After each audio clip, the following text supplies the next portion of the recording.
Oh, what should I say? I mean, yeah, of course, I'm very happy that I'm the first one who made it possible to introduce Martin by himself to the world. It was my goal from the very first moment to make him talk. I wanted him to tell his story because that was the gap that I wanted to fill, and that was the gap that existed in fashion history. So, yeah, am I proud? I'm thankful in a way, more than proud maybe, because I'm thankful that he trusted me, because that's not so easy for Martin, and that he used a language that was not his language before. Before, his language was his fashion and nothing else. There was no interview, no comment on this, and I wanted him for the first time to talk about what he did. And yeah, it was quite a process, but I'm very thankful that he did it, and a little bit proud maybe to be able to realize it.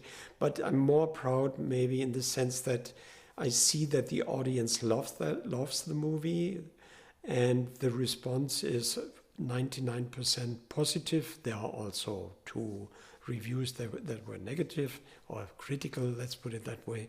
But of course, I live with that, and I can respect that. Yeah, I'm happy, and I'm proud that the movie works. Let's put it that way. I was very nervous when I met him for the first time, of course. It was in the winter of 2017.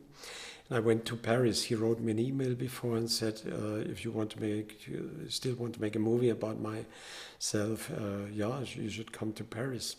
So I went to this exhibition space at Musée Galliera. There was a meeting room, and I had to wait a little bit, 10 minutes or so, or maybe even 15, but for me it was like ages until he had the time to meet us, and he was preparing the exhibition on that day.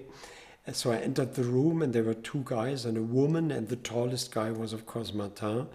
And he, first of all, my first impression was, yeah, he looked so different. I knew some images from the internet, but you wouldn't recognize him anymore. I would not recognize him when I compare it to the old images.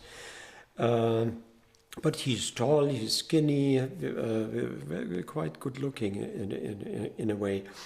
And of course I was very nervous because I thought this is the day I have 1 hour maybe to get the decision, we make a movie or we don't make a movie or so. And later Martin told me that he never had in mind that he wanted to make a documentary about his life and career, because that's what he never did before. And he simply wanted to meet me because he thought it would be nice if one could shoot the exhibition, because he had 110 outfits out of his whole career in one exhibition space together. So, yeah, but then he opened the conversation immediately, and it was clear that they don't have much time, that they were in the middle of the preparation for the exhibition. And he immediately said, okay, so you contacted me, and 3 nice people sent me your emails, and they said, whenever you want to talk about a movie, you should meet this guy, more or less.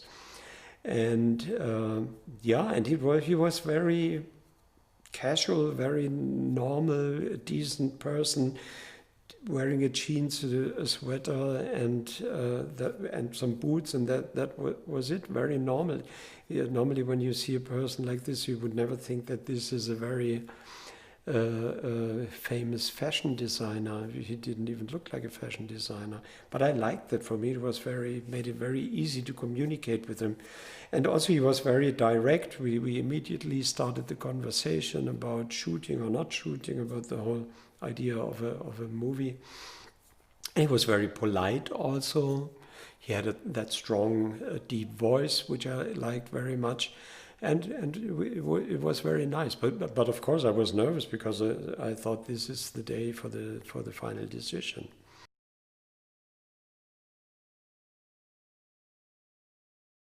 I think there are a couple of reasons why he finally made this movie with me and decided to talk to the public and tell his life story. I think the first of all, it was very important for him that time was passing, that the period where he was an active fashion designer in the middle of this really tough business and industry. So 12 years after he left, I think he calmed down, he recovered from the stress, from the pressure that is always there in that industry. And so he had a distance to look back at what happened within his career. That was very important. The second thing was, he once told me that many other people also, many people around him were so angry about the copies, that many designers copied his work and that they did not name the original. And he later said to me also that he was not so happy about that, seeing people doing homages to his name or to his work or copying him in detail, and he thought they should know who was the original, and that was already done 30 years before they brought it into a collection. And then of course there was that confidence between us. I think he really felt from the very beginning, and he said that to me, that he felt quite respected by the way I approached him and how I worked with him, the questions I asked him, not about his private life or anything, and that he was never afraid that I might not respect his wish to be anonymous still. Yeah, and then it was a process, of course. You had to encourage him. It was not his way of communicating with the outside world. He never used his voice or words, the language, to communicate. He always said before, it's my work that stands for my ideas, and that's what I have to say. And then the press got a little fax, 3 sentences, and in the fax stood something about the collection, but so speaking was not his way of communicating, and I'm very happy that he did that. And there's also another reason. I think Martin likes to talk about his work to young designers. Also, he once told me he once did a tour for the son of a friend who was 15 years old through the exhibition in the Galliera Museum. Only Martin and this young 15-year-old boy who wanted to become a fashion designer. And he gave him a private tour for 2 hours through the Galliera exhibition. Can you imagine that? So he really thought, he feels something in the new generation of designers today at the fashion schools, which goes back a little bit to the time when he started, where people wanted to be creative, where people worked with minimal tools and made something out of poor materials and not out of luxury materials. And he feels this energy again today. So he wants to give something to that young designer generation and pass something on of his legacy. It's all about his legacy in a way that he talks about.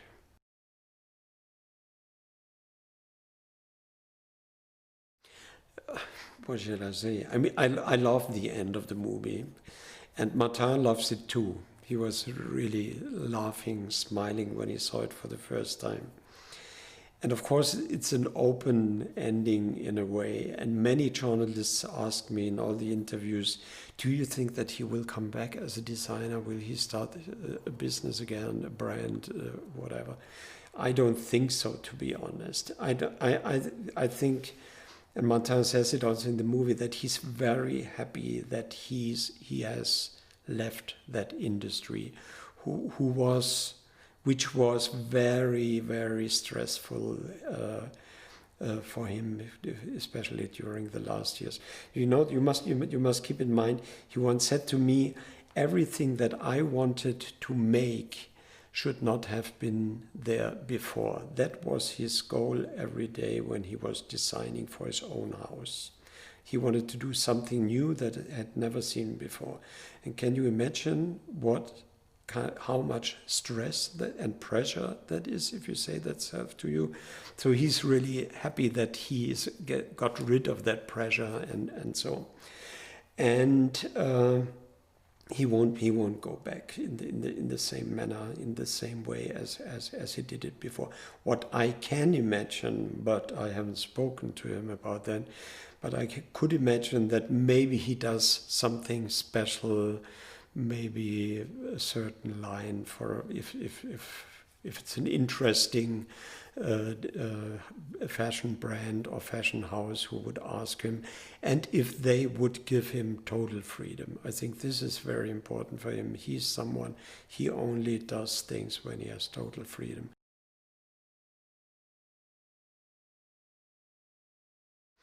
Deus is a Belgian band.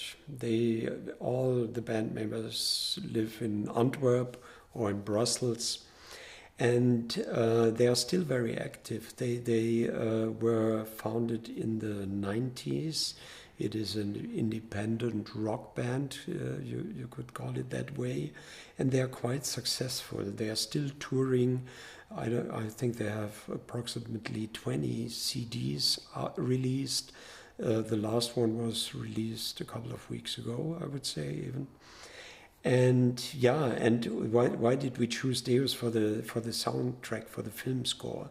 First of all, Martin loves heavy rock music. He's a big fan of Iggy Pop, for example. So we wanted, and he used the music of Deus sometimes for his shows. When he always used compilations of other bands, David Bowie, Rolling Stones, everything. And Deus was one of them. So it was clear that it was an easy idea to say, why not ask them if they could make the film score. It was also a proposal of Martin in the very first moment, and I was a little bit skeptical because I thought rock songs, they have lyrics, but I didn't want to have lyrics and voice struggling with the voice of Martin, competing with the voice of Martin, struggling with the image, because if you have a song, it's about love, then you'd look in a different way if you'd listen to the lyrics, to the images. So I was a little bit skeptical, so I wanted the band to send us some tracks without the voice. And then they also improvised in their studio. I sent them a few images from Martin's shows. I said, please do some improvisations. Can you do something like this? Or they offered it to us, and I said, it's wonderful. And it convinced both of us, Martin and myself. It was wonderful music. And one of the first improvisations ended up in the final movie, and it was fantastic, I think.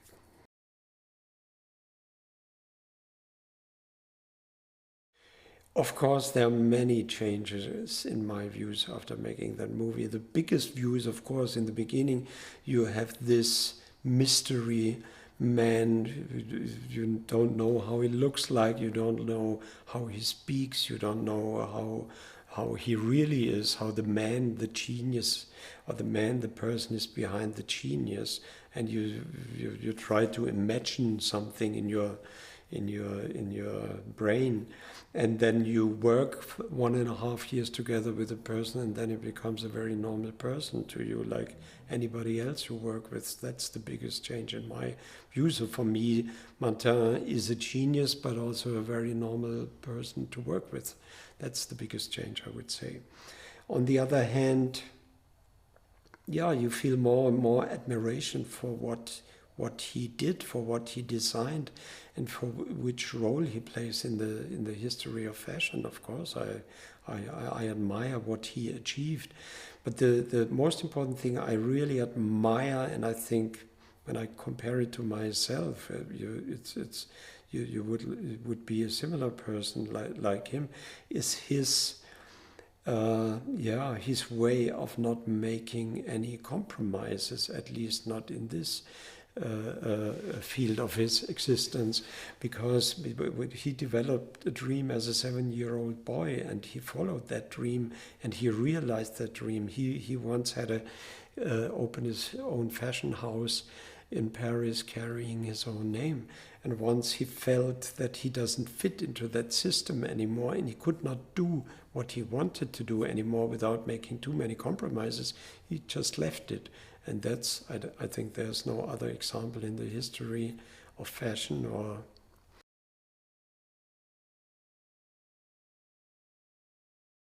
I think fame is not important for him. I mean, no, I wouldn't say that, yeah. I wouldn't say it's important for him. I think he really believes and is only interested in the things he's doing, no matter if it's the fashion, if it was the fashion, or if it's his artwork that he's doing now. I think it's all about the product and the things you can show to the public. And these things, of course, he wants people to see them. But fame is connected to the person, to the personality and to the face of the person. And he doesn't need that and he doesn't want that. It even makes him feel more insecure, or he loses his focus on what he wants to do. And that's the result. That's what he wants to make famous, but not his name and not his face.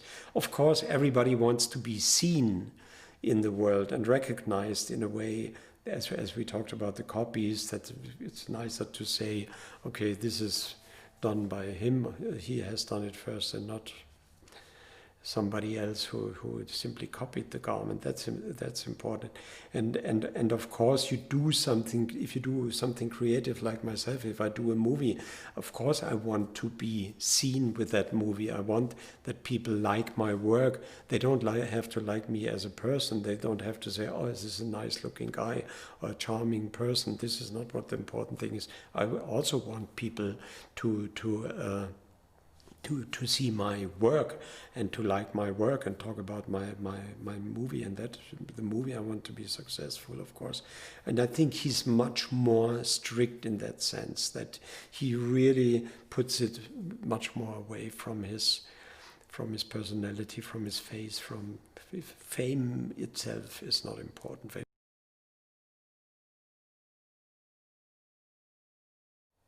Of course. Otherwise, you should close all the fashion schools. Of course. And also Martin. I mean, I'm not the fashion expert. I cannot say too much about it. But first of all, I had many interviews also with student magazines from St. Martin's in London and other famous schools. And the young students were, of course, very, very interested in my conversations with Martin and in the movie and everything.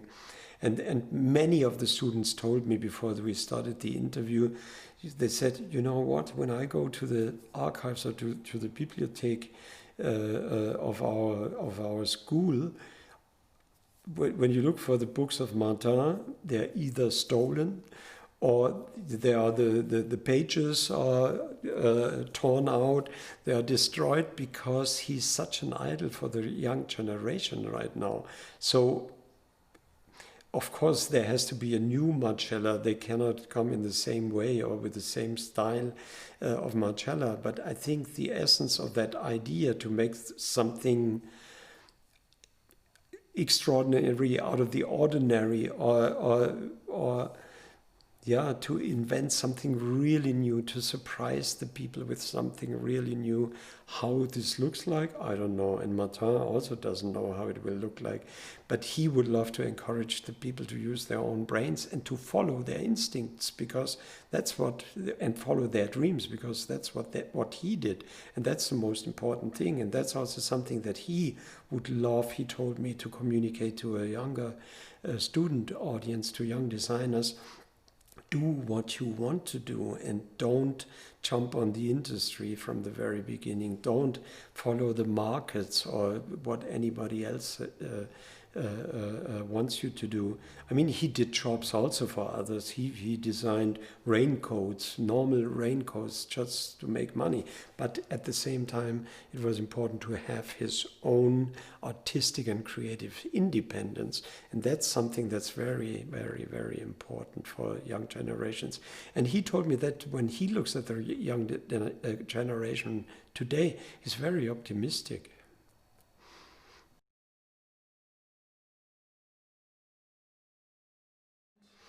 For me, it's the most wonderful job in the world. I can really say.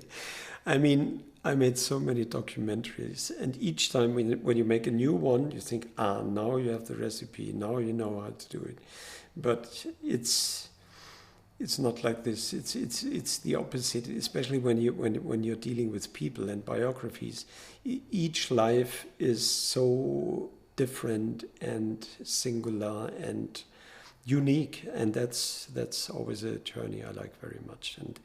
And yeah, especially with Martin, I mean, I knew nothing about it before. There were only a few rumors about it, and then when you step into that world and you see how it started, that little shy child who didn't dare to say that he wanted to become a fashion designer when the friends of the parents came to the house.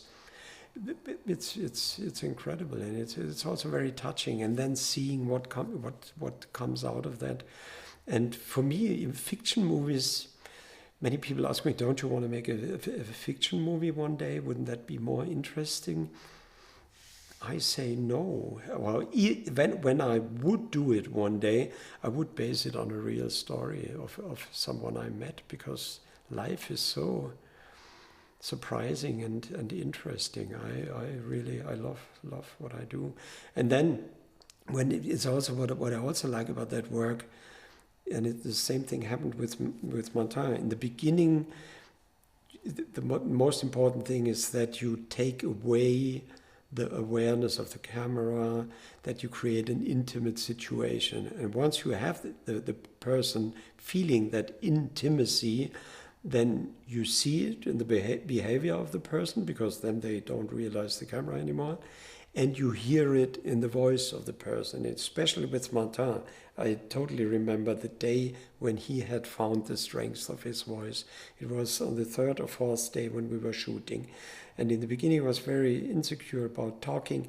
And then I always had the earphones on my head, and I really heard what he was saying and how he was saying things. And there was one moment, I think, when he talked about the Japanese designers, where I felt a strength in his voice, and then I knew, okay, now we are there, now we can make the movie, now we can go on. And that's a beautiful moment.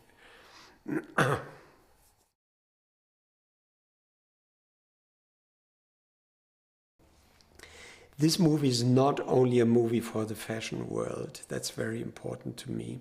It's a movie for a general audience, because it's about a character, a person who developed a dream as a child, and he realized and followed that dream throughout his life and career. Young Martin wanted to become a fashion designer in Paris one day, and he became it when he was almost 30 years old, and he opened his own fashion house in Paris. But once he found out that he cannot live his dream anymore, because the surroundings, the world around him had changed, and all the parameters for what he could do within that world were too limited, then he made a very radical decision. And then he said, okay, I'm going to leave that world, and I'm going to leave the house which is carrying my own name. And that's an interesting story for a bigger audience, in my opinion, because every one of us, or the people who work for a certain, I don't know, in an industry, for a company or whatever, I think everyone had that idea one day or another, that he would want to leave the company and be without compromise. And that's the essence of that movie, in my opinion. And that makes it bigger than just a fashion movie.